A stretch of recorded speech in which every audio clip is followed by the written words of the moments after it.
Lanjutan bab 1. 4.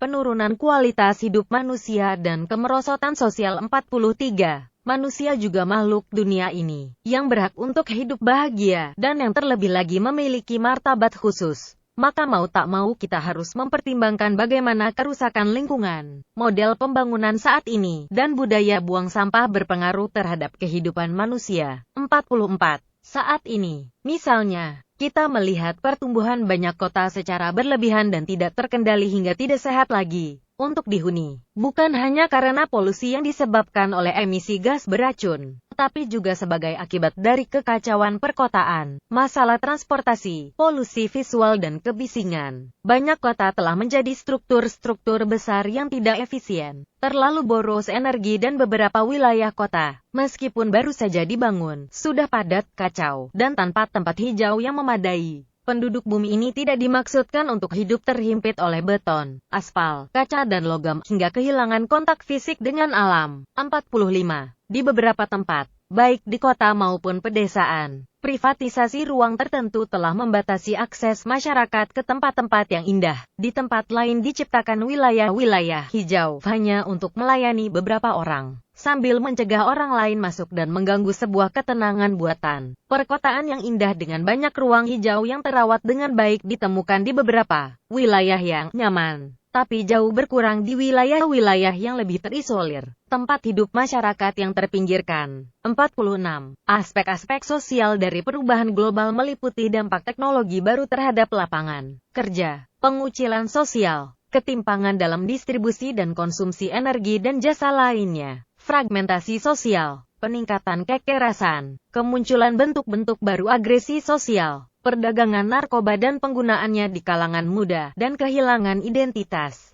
Tanda-tanda seperti ini menunjukkan bahwa pertumbuhan selama 2 abad terakhir tidak dalam semua segi membawa perkembangan integral dan peningkatan kualitas hidup. Beberapa tanda ini juga menjadi indikator kemerosotan sosial yang nyata. Putusnya ikatan pembauran dan jalinan sosial secara diam-diam. 47. Selain itu, pengaruh media massa dan dunia digital yang hadir di mana-mana dapat menghalangi orang untuk belajar hidup dengan kebijaksanaan, untuk berpikir secara mendalam, untuk mencintai dengan murah hati. Bagi tokoh-tokoh amat bijak dari masa lampau, dalam konteks ini, ada bahaya bahwa kebijaksanaan mereka tenggelam di tengah kebisingan dan keramaian informasi. Diperlukan upaya untuk membantu media komunikasi ini menjadi sarana pengembangan budaya baru bagi umat manusia dan bukan penyebab pemerosotan harta kita yang terdalam. Kebijaksanaan sejati sebagai buah refleksi, dialog, dan pertemuan antara orang-orang yang bermurah hati, tidak tercapai hanya oleh akumulasi data yang akhirnya membuat jenuh dan bingung, semacam polusi mental.